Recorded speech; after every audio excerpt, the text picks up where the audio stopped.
ভালো করে জানে না, বাকি কেউ জানে না, কেউ না, রহস্য রহস্য। তো বিয়ে বাড়ির বাজনা একটা বেরোচ্ছে, তাই জন্য আমি দাঁড়ায় আছি। এই দেখুন আমার মেয়ে কোথায় ঢুকে গেছে গরমে। গরমে ঘাটের তলায় ঢুকে আছে। নিয়ে এলাম, এখন মাছ হবে।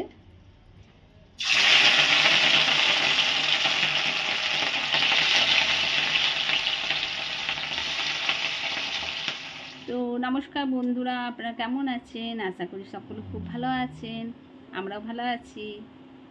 তো হাই গাইস, তো আজকে মা বসে আছে, তো আমি মাকে বলছিলাম যে মা একটা ছোটবেলাকার গল্প শোনাও তো, আমি কি করতাম। তো ছোটোবেলাকারের একটা গল্প শোনাচ্ছি, যেটা মনে করো কেউ জানে না গল্পটা, মানে ওই জিনিসটা শুধু আমিই জানি, আর এই ছোট ছিল এ অতটা ভালো করে জানে না, বাকি কেউ জানে না, কেউ না, রহস্য রহস্য। ওই গল্পটা আমি সবাইকে শেয়ার করছি আজকে। চলো কি গল্প? তো ওই গল্পটা হচ্ছে কি, যে আমার মেয়ে তখন ছোট, 1.5 বছরের ছিল।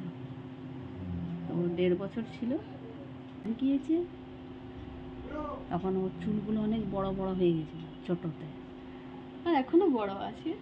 হ্যাঁ বড় আছে, তখন একটু ছোট ছিল, তত চুলটা একটু বেশি বড় ছিল, চোখগুলোই ঢুকে যাচ্ছিল।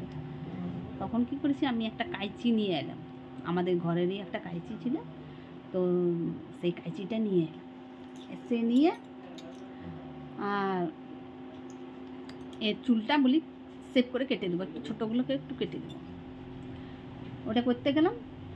আর এই দেখো এই কানটা, এইখানটাতে চুলটাকে কাটতে যেয়ে হাতটা লড়ে যেয়ে এইখানটা কাটিয়ে গেছে।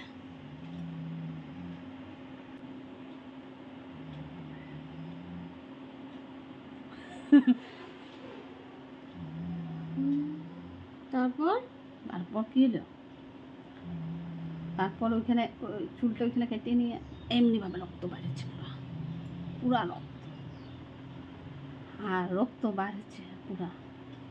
তারপরে আমি কাকুকে জানতে দিইনি কী হয়েছে, আমি মুখটা চিটিয়ে ধরে রেখেছিলাম, আর এইখানটা একটা কাপড় দিয়ে ধরে রেখেছিলাম। তারপর কিছুতেই কান্না চুপ হয়নি।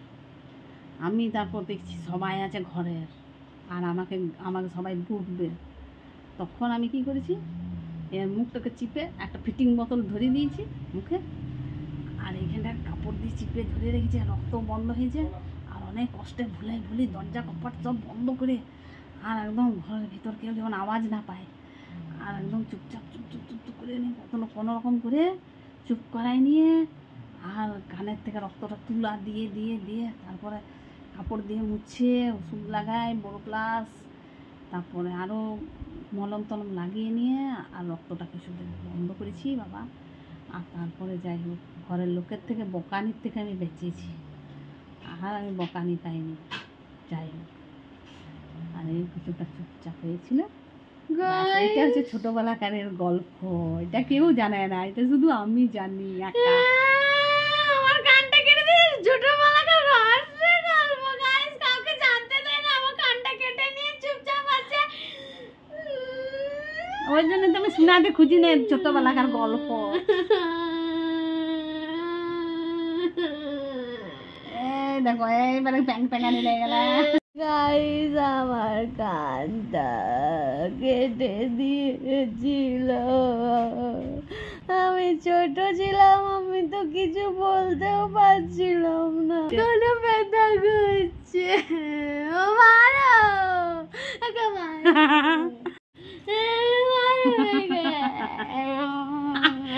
খাইছি না, আমার দাঁতে কাফি আছে।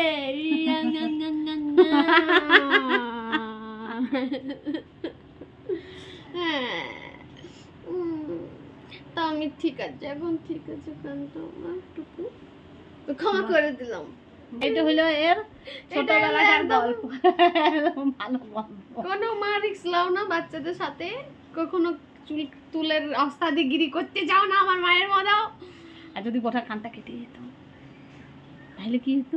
তাহলে ছাড়তাম না।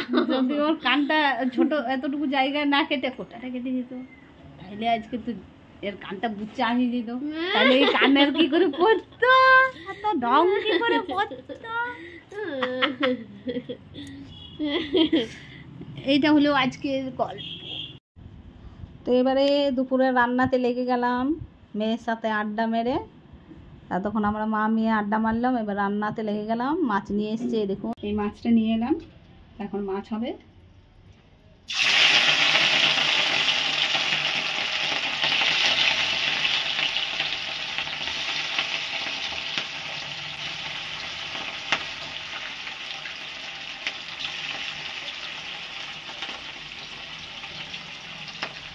দেখুন আমার মাছটা ভাজা হয়ে গেছে, আর এখানে ডিম আছে, একটু মাছের ডিম, আর এই দেখুন পেঁয়াজটা আছে, আর মশলাটা আমি একবারেই করে রেখেছি। তিনটেতে মশলাটা দেওয়া হবে, এক বাটি তৈরি হয়ে গেছে, এক বাটি তৈরি করে রেখেছি। তো আমি মাছটা করছি, পেঁয়াজ টিয়াজ সব একবারে কেটে রেখেছি, 3টে তরকারি হবে সেই জন্যে।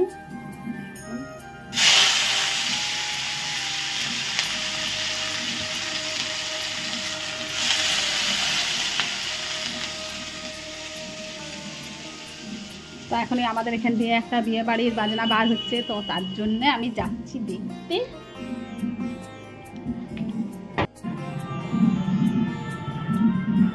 তো বিয়ে বাড়ির বাজনা একটা বেরোচ্ছে, তাই জন্য আমি দাঁড়ায় আছি।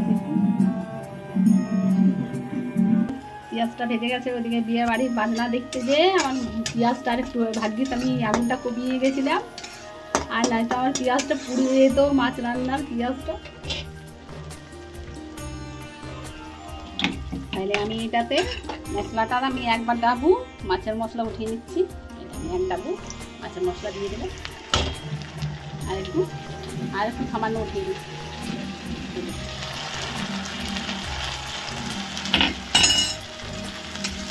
এই গরমে যা গরম পড়েছে, পচা গরম, এই গরমে যত কম তেল মশলা খাওয়া যায় ততই ভালো। কিন্তু কী করবো, মুখগুলোতে আর শান্তি নেই, মুখের খেতেই হয়। মাছটা এরকম হয়ে গেছে, আমার মাছটা হয়ে গেল, মাছটা আমি নামিয়ে দিচ্ছি। এরকম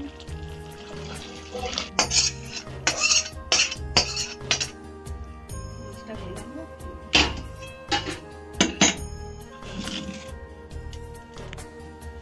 তো এবার আমি এঁচড়টা সিদ্ধ করে রেখেছি,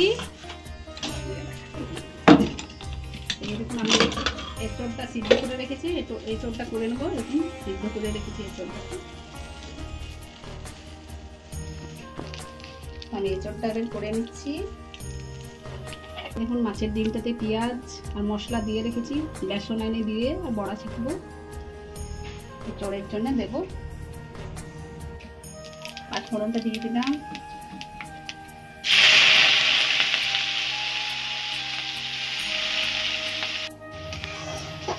তো দেখুন আমার এঁচড়ের মশলা হয়ে গেল। এবার আমি এঁচড়টা দিয়ে দিচ্ছি,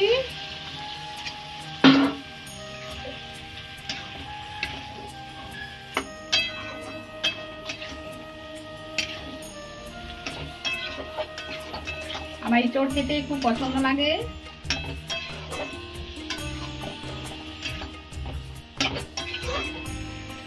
এঁচড়টা একটু নুন কম আছে, সিদ্ধ হওয়ার সময় একটু নুন দিয়েছিলাম, একটু কম ছিল, এটা এখন দিয়ে দিলাম।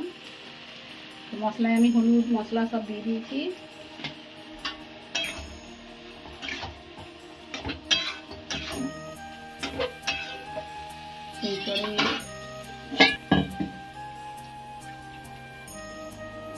জল দিলাম, আগে দিয়ে দেবো।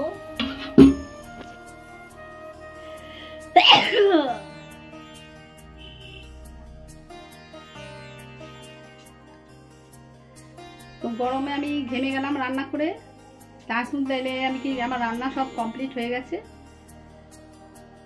আসুন তাহলে কি কি রান্না করলাম, আসুন দেখে নিন।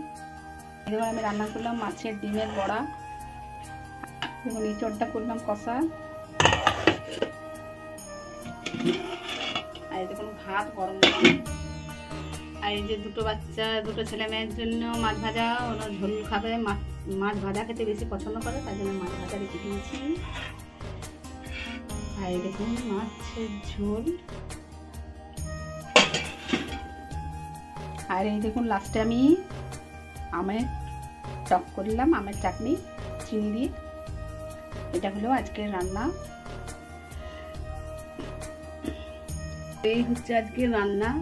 তো এই দুদিন থেকে এত প্রচন্ড গরম দিচ্ছে, গরমে আর সহ্য করা যাচ্ছে না। আসুন আপনাদেরকে একটা দৃশ্য দেখাচ্ছি, আমার মেয়েটা কোথায় আছে আপনাদেরকে দেখাচ্ছি গরমে। এই দেখুন আমার মেয়ে কোথায় ঢুকে গেছে গরমে। গরমে খাটের তলায় ঢুকে আছে। ওর বেশি গরম দিচ্ছে, তার জন্য খাটের তলায় গরমে ঢুকে আছে দেখুন। তাইলে বুঝুন গরমে মানুষের কি অবস্থা। একটু ঠান্ডা যেখানে পাচ্ছে সেখানেই ঢুকে যাচ্ছে মানুষ। এত গরমে খাটের তলায় জীবনও যায় না। ঝাড়ু দিতে বললেও খাটের তলায় ঝাড়ু দিতে বুঝে না। আর আজকে খাটের তলায় ঢুকে শুয়ে আছে। অনেকদিন পরে আমরা একটা ভিডিও ছাড়ছি। আমাদের ভিডিওটা যদি আপনাদের ভালো লাগে তো লাইক শেয়ার সাবস্ক্রাইব করবেন।